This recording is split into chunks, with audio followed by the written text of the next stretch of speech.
Oh. This is day 2 at the studio, interview 1 with Greg. Take 1.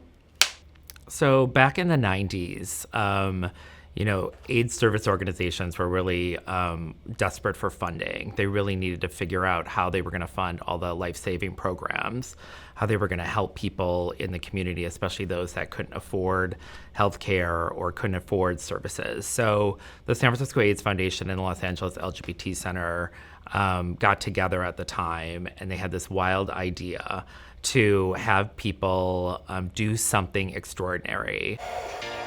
Hello, riders! Here we go! Good morning, riders. Welcome to Rest Stop 1. AIDS LifeCycle is a 7-day cycling event that goes from San Francisco Day 1. I'm ready to go all the way to LA, baby. to Los Angeles each June for the past 30 plus years. It is comprised of about 2,500 cyclists, another 700 to 800 folks who join us as volunteers. What is the lifeblood of this ride? We raise money for the HIV and AIDS programs and services of the San Francisco AIDS Foundation and the Los Angeles LGBT Center. We're so proud of you. I'm so proud of you. It's fun and it's hard and it's long and it goes by also unbelievably fast. And along the route, there is surprise and delight kind of at every turn. Each day kind of has its own emotional arc. It really is like, it's magical.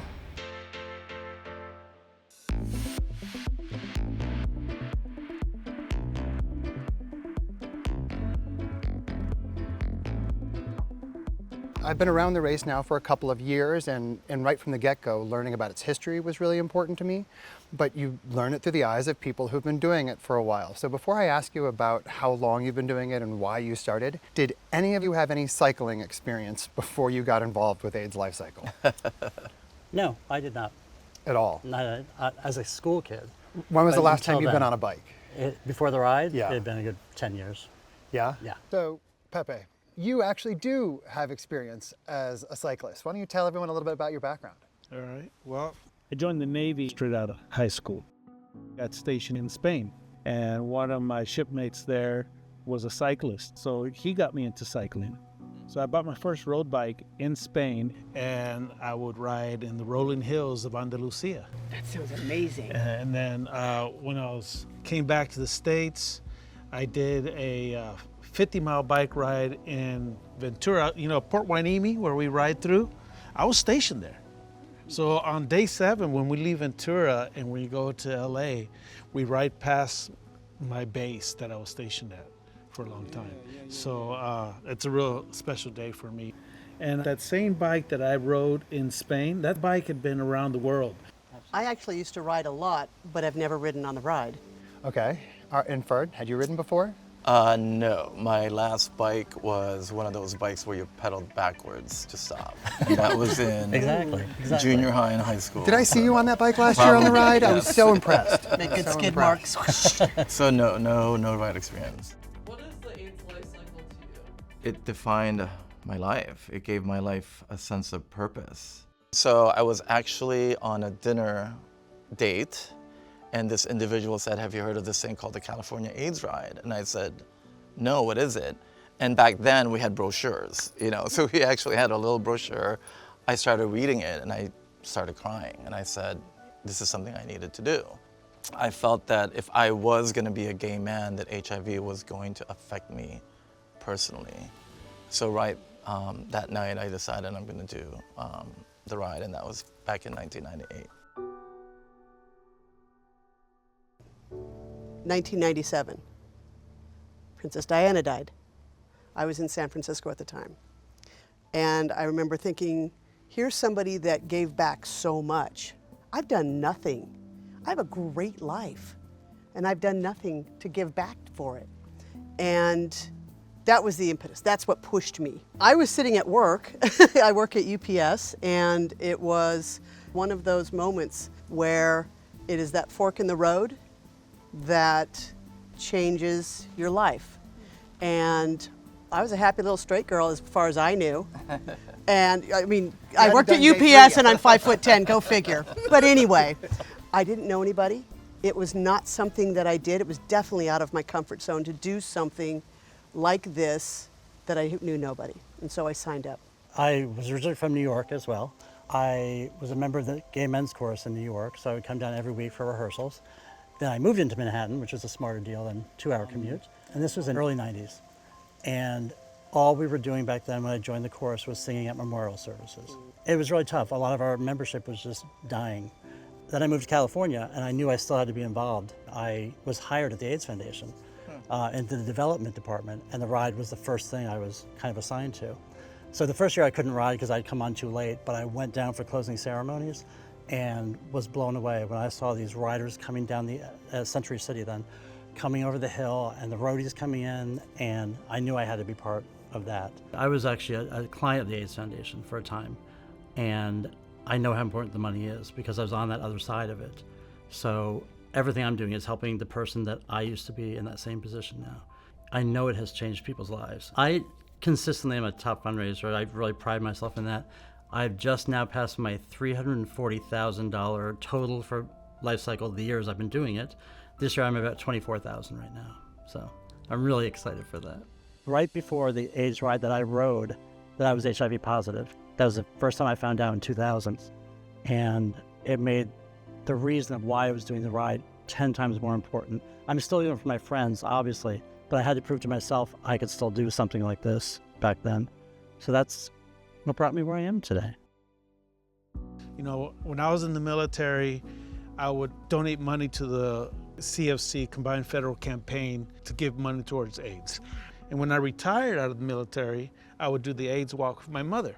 And then 2012 was my first ride. So I've been doing the ride ever since. Well, and more than just the ride, right? Yeah. Over a dozen years later, you're now more involved with this community, and this is your community. The reason I ride is for my brother. What was his name? Gerardo. Tell me about him.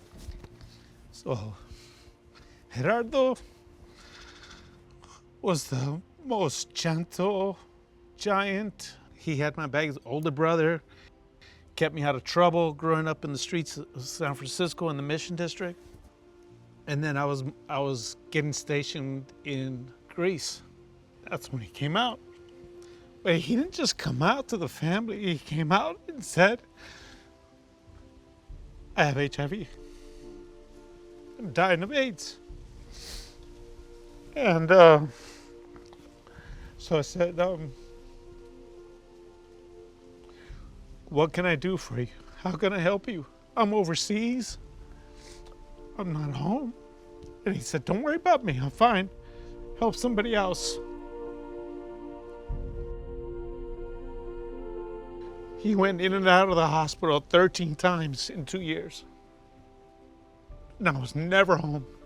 I never once saw him in the hospital. I was never there for him. My brother died, flew back home to bury him. And that's been my mission ever since, is to help somebody else. Pepe, when did you first get involved with AIDS LifeCycle?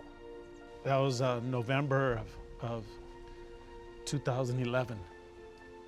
And I did my very first training ride out of the Orinda bike rides with Mary V and Edna were my training ride leaders. Last year, somebody approached me to be on the board, San Francisco AIDS Foundation. And then I heard that this was the last year of the ride, and I figured, well, this is how I can continue my mission, continue to give back, to continue to be part of the community, is by stepping up and being on the board. It's been an amazing journey.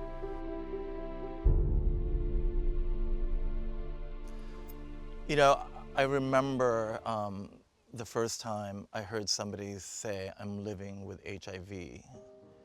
And Paul Wachowski, the board chair at the time, came up on stage and he said, my name is Paul Wachowski and I'm living with HIV. And he began to share his story. And I literally just started crying. Because at the time, I was just, again, trying to figure out my sexuality. And I thought if you were HIV positive, you were dying or you were already dead. It just really changed my paradigm as far as what it meant. And every day I would look for him to make sure that he was doing okay, but I did not have the courage, to say hi to him. The fact that there was no stigma There was no shame. You know, the reason why that was so important to me, because in 2002, I tested positive. That very first ride, I remember putting that flag, the Positive Peddlers flag. It was such a big step for me, because for the first 4 or 5 years, I didn't have a flag on my bike. But that very first ride, ALC2, I put that flag on my bike. It is so inspiring when you are seeing this group. They've been around a long time. John Pond was around for a long time, and we still do a ride in his memory. I joined PosPeds that same year, and you're right, I flew my flag, and the first time I had my flag on my bike, the riders go by you, and everyone is just, go PosPeds, we love you, and everyone's touching you, reaching out. This November would be my 23 years of living with HIV.